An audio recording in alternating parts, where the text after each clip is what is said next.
qu'on soit ensemble. Ça fait 12 ans, Dieu que nous sommes ensemble. Je suis avec mon épouse. Nous sommes à la 18e année aujourd'hui. Nous sommes là, ça fait 19 ans. Hein? Ouais, ça fait 19 ans. Mais je me mets souvent dans la peau de l'homme qui était déjà marié parce que les deux familles, c'est les familles qui ont consolidé effectivement cette union qui était le concubinage. Communément appelé vion-reste dans le jargon camerounais, le concubinage est un fait social qui touche la majeure partie des populations de nos jours. Afin de mieux cerner ce phénomène, nous débutons cette enquête par la recherche de ses caractéristiques. Le concubinage se définit comme un état libre dans lequel deux conjoints, c'est-à-dire un homme et une femme, se trouvent. C'est-à-dire qu'ils vivent maritalement sans être mariés civilement ou même religieusement. Lorsque nous regardons la graduation de l'acceptabilité du mariage au Cameroun en général et chez nous en Afrique, on va classer le mariage coutumier, le mariage religieux et le mariage officiel devant un officier d'état civil, dans la plupart des cas, le maire. On va parler que le maire donne la légalité du mariage. Voilà pourquoi le document que le maire cite est un contrat de mariage. Mais le mariage religieux et le mariage traditionnel donnent la légitimité.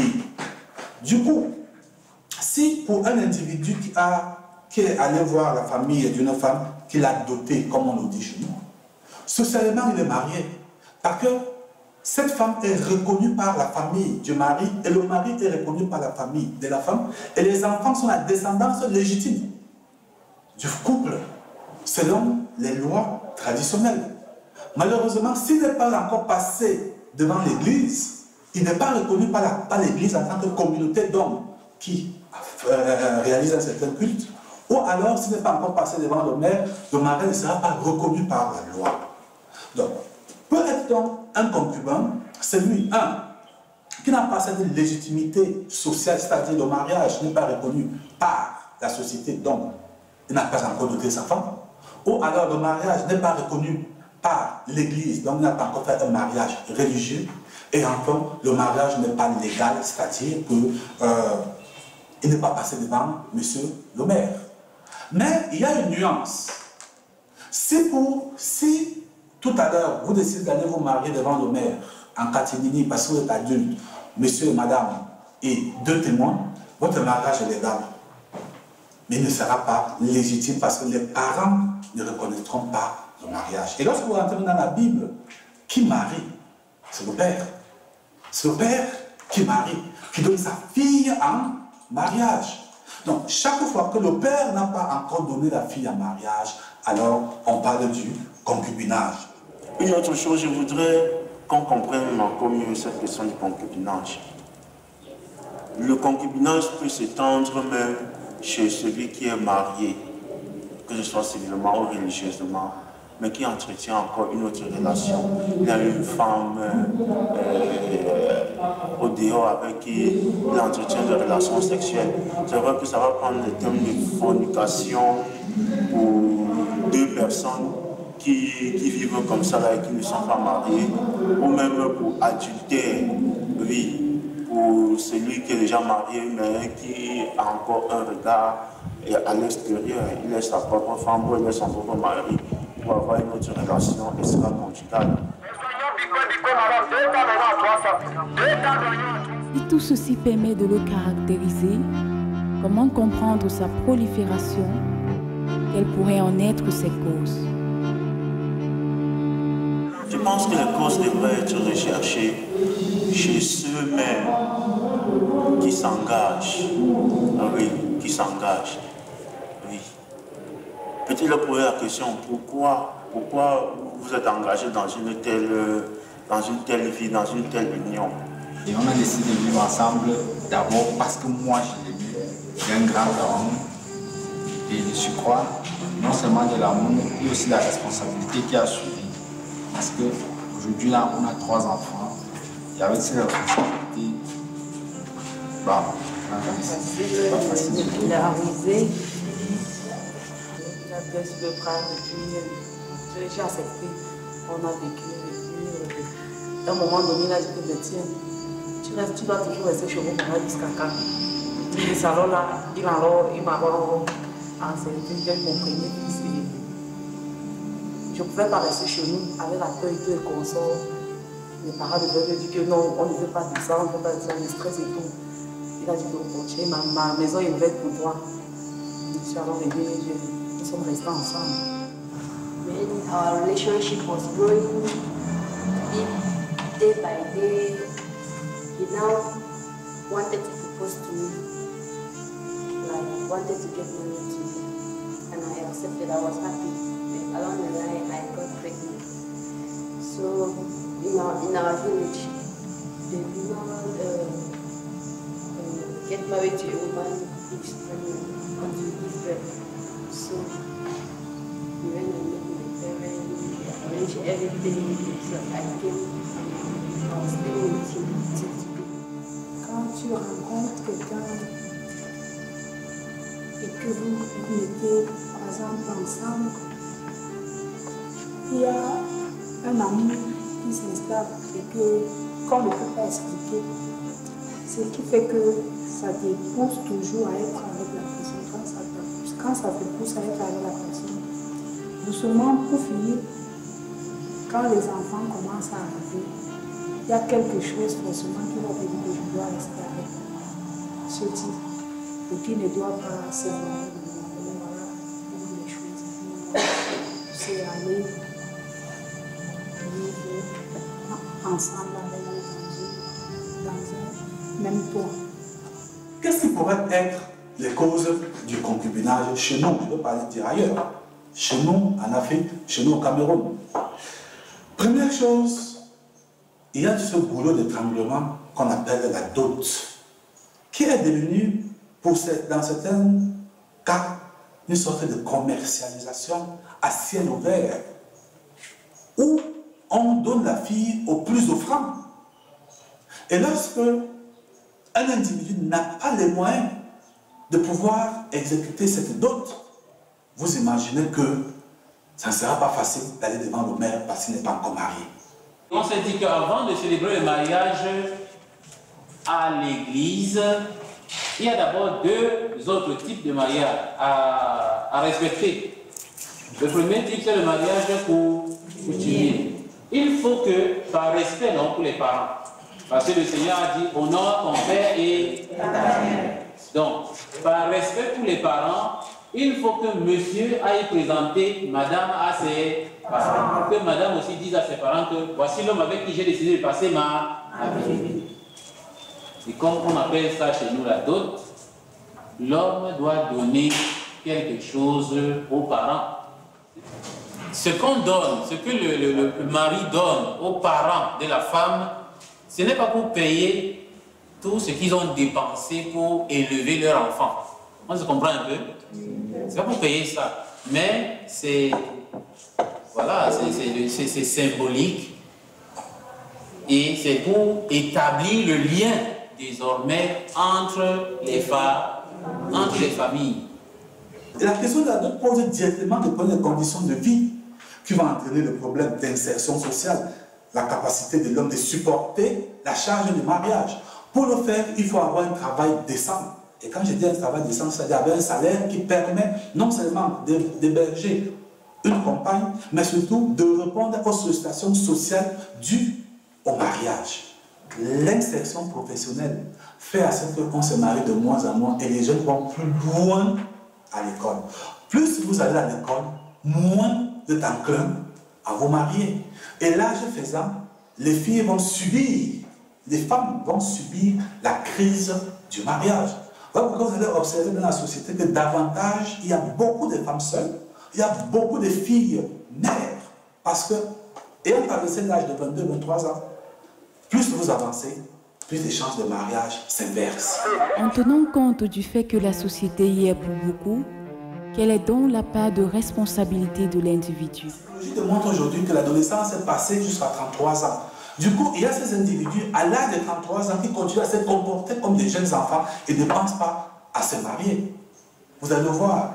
Troisième chose, il y a nos cultures. Et vous savez que le Cameroun est divisé en deux grandes aires culturelles. Il y a les sociétés lignagères et les sociétés lignagères ou segmentaires, comme dans le centre, le sud, l'est, une partie, le littoral. Et les sociétés à fort pouvoir centralisé qu'on trouve à l'ouest, le Grand Ouest et le Grand Nord. Vous allez vous rendre compte que dans ces sociétés à fort pouvoir centralisé, les jeunes se marient vite. Les Bamileke, les Nordistes vont se marier plus tôt, pendant que ceux du centre et du sud vont se marier davantage tard.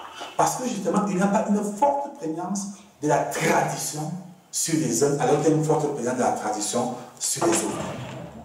Ni d'amour au départ, l'issue de ce type d'union est-elle toujours agréable? L'activité financière, vraiment c'est finance, il n'y a que ça. Les finances. En dehors de ça, il n'y a pas d'autres difficultés. Le fait que je n'avais pas assez d'argent pour aller l'adopter officiellement, j'avais des problèmes avec ma belle famille. Donc, ça a été vraiment... Les problèmes qu'un concubin peut rencontrer. Mais, première chose, c'est le refus de reconnaissance de l'un des partenaires par la famille. Si vous êtes des concubins, la famille alpha ne vous reconnaît pas. Si vous êtes le garçon, la famille de l'épouse ne vous reconnaît pas. Si vous êtes la fille, la famille de l'époux ne vous reconnaît pas. Et de deux, en cas de problème, la justice s'en mêle. Parce que demain, on vous dira que vous n'êtes pas marié. Vous n'êtes pas marié et du coup, aucun n'a des droits sur l'autre. Je suis une famille chrétienne, donc c'était pas facile. Donc on accepte cette situation dans la famille, quoi. Et puis moi-même, j'étais active à l'église, je prenais la communion subitement, je prenais la communion. Tout ça, c'était pas trop... C'était étrange pour moi. Ceux qui vivent dans cette situation sont en situation de péché permanent. Oui. On pourrait même dire qu'ils sont des pécheurs publics. Oui. C'est pourquoi ils ne peuvent pas, dans l'église, avoir accès à la communion sacramentée, donc à l'Eucharistie. Ils peuvent être des fidèles des chrétiens, ils viennent à l'église, ils participent à toutes les activités organisées par l'église. Mais à ce niveau-là, ils sont privés de l'Eucharistie. Oui, parce qu'ils sont considérés comme étant dans une situation irrégulière, en état de péché permanent. Oui. Ils ne peuvent même pas se confesser. Ils ne peuvent pas se confesser. Parce que ça ne servira à rien de te confesser, mais de retourner dans le même état où tu te trouves. Oui. L'union libre comporte beaucoup de dangers. C'est comme une aventure. Et les enfants sont là, au moment où les deux peuvent avoir à se séparer. Les enfants sont laissés en l'air. Les enfants sont abandonnés. L'enfant qui ne sait pas quels sont, que l'enfant aura encore un droit ou chez la femme ou bien chez l'homme. Donc c'est une vie qui n'est pas absolument concrétisée, n'est-ce pas, par un acte salutaire, à la fois un acte civil ou un acte divin, comme par exemple on peut le faire à travers l'Église, où on peut dire qu'on a peur de Dieu. Bon, or, nous sommes des humains. Quand il y a une union libre comme ça, chacun peut se livrer à des comportements libres qui, à la longue, sacrifient davantage beaucoup plus les enfants. Et dans une union libre, on n'a pas une stabilité dans cette union. Comment présenter les dangers du concubinage sans parler des MST, les hépatites, le VIH ou même le chlamydia, pour ne citer que cela? Comment combattre ce phénomène? Le mariage n'est pas une affaire d'individus. L'anthropologie, Claude Lévi-Strauss disait, pourquoi vous mariez, pourquoi vous prenez la sœur de l'autre? C'est pour agrandir la famille. Le mariage est une affaire familiale. Mais nous connaissons une mutation de nos mentalités où l'individualisme tend à s'installer. Ce n'est pas l'individu qui épouse une femme et vice-versa, c'est une famille. Donc, au lieu de vouloir imiter bêtement ce qu'on fait ailleurs, concentrons-nous sur les éléments essentiels, fondamentaux de nos cultures. Par exemple, cette fameuse solidarité qu'on reconnaissait africaine. Lorsque cette solidarité restera, la question du mariage ne se posera pas. Parce que si vous voulez épouser votre femme, quand vous demandez 1 million, vous n'avez qu'à donner 100 000. Et toute la famille va mettre la main dans la poche pour pouvoir donner 100 000. Mon Dieu a voulu que l'homme épouse la femme, que la femme épouse l'homme, que les deux vivent ensemble pour avoir des enfants ensemble. L'Église est toujours ouverte pour accompagner et pour aider les couples qui veulent sortir de cette situation. On les encourage à sortir de cet état-là à travers une catéchèse sur le mariage. On leur parle de la grandeur, de la beauté du mariage. On les encourage enfin à se décider pour pouvoir contracter civilement et religieusement le mariage. Et de temps en temps, on les tend une perche comme ça là, pour leur donner l'occasion, en leur facilitant aussi la tâche de pouvoir célébrer leur mariage en même temps sur le plan civil que sur le plan religieux.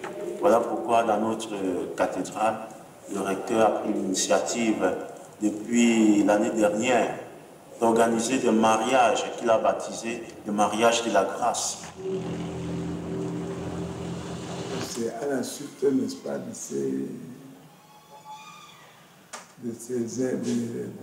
ces désastres, si on peut l'appeler, ou bien des inconvénients du concubinage, ou bien de ce genre d'union, qu'au niveau de la mairie, aidée par l'Église, nous nous efforçons à ramener ceux qui ont pu le faire dans la légalité, afin qu'ils puissent contacter un mariage légal et afin qu'eux aussi ils puissent, dans la mesure du possible, contacter un mariage religieux. Cela est d'autant vrai qu'une fois légalisé, alors le couple est lié définitivement. Et le couple et les différents conjoints ont des obligations l'un vis-à-vis de l'autre. Et puis maintenant, les enfants issus de ce couple légalement mariés ont des droits prévus par l'État, prévus par la réglementation en vigueur, alors que dans une union libre, on s'en fout. Oui, donc c'est pour ça que quand on constate qu'il y a des gens qui vivent en union, en concubinage, le mieux c'est au niveau de la mairie ou bien au niveau de l'église, il est question de ramener ces individus à se mettre ensemble légalement, à la fois pour eux-mêmes, afin qu'ils puissent respecter leurs droits et leurs devoirs, bref, leurs obligations, et afin que les enfants qu'ils ont pu donner dans cette union bénéficient de tous les droits dont ils peuvent en avoir besoin après, n'est-ce pas, leur séparation par la mort ou bien par une séparation quelconque. Vous savez, lorsqu'on a annoncé ces mariages de la grâce, ce mariage collectif, il y a beaucoup qui, avec ce désir de s'engager, beaucoup même ont fait le pas. Ils sont même venus s'inscrire, mais ils ont été bloqués. Bloqués soit par la famille, soit l'époux, la famille de la fille. Pour diverses raisons. Soit tantôt, la fille n'est pas encore dotée, il faut venir la doter. Et si tu ne dotes pas la fille, tu ne peux pas la marier, vous ne pouvez pas vous marier à l'église. La tradition ne devait pas être figée. tout change, tout évolue, même la tradition évolue. Or, la tradition n'est que la représentation d'une culture. Or, la culture est appelée à s'adapter au contexte. Donc, on ne peut pas figer une culture. Au fur et à mesure que nous avançons et qu'il y a des avancées dans les modes de vie, même les coutumes, même les traditions devraient changer, devraient évoluer. This occasion came up like getting married in the church and then got married. So I went and explained it to my parents. My father said we cannot do that because we are not yet I'm not yet married traditionally. So we begged and we explained everything. That it was just an occasion that came up. That it is not something that we planned it ourselves. So it is just an occasion that came up. We explained it like that to my father, like my father has this. Because he used to say everybody knows me as Dwadelo. We said, okay, there's no problem, people can go ahead. Les mariages collectifs sont une arme contre l'union libre. Aujourd'hui, nous assistons à la célébration des mariages de la grâce à la paroisse Notre-Dame de l'Immaculée Conception de la cathédrale de Konsamba. Dans cette église pleine à craquer, 24 couples, y compris celui de Raoul et Charline, s'apprêtent à recevoir leur sacrement de mariage sous la bénédiction de l'évêque Monseigneur Dieudonné Espoir à Tangana.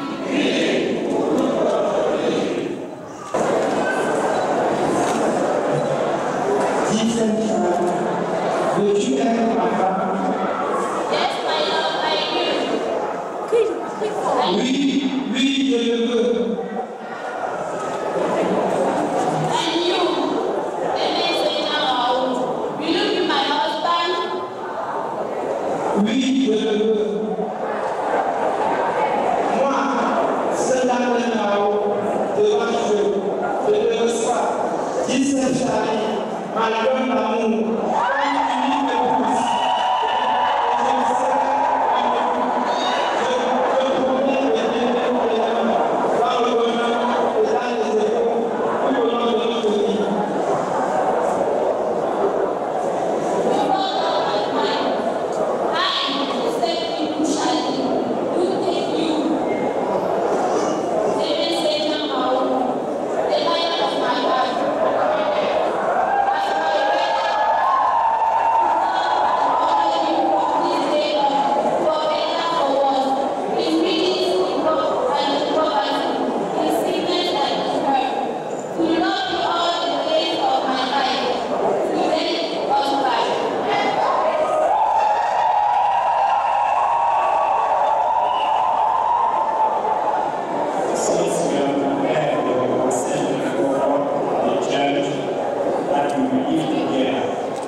Le conseil, le premier, c'est de demander aux jeunes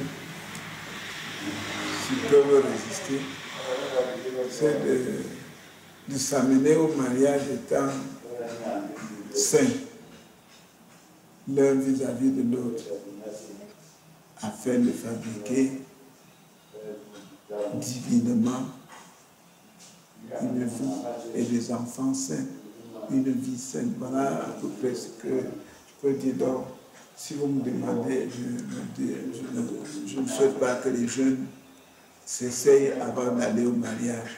Parce qu'au moment de se marier, surtout au niveau des garçons.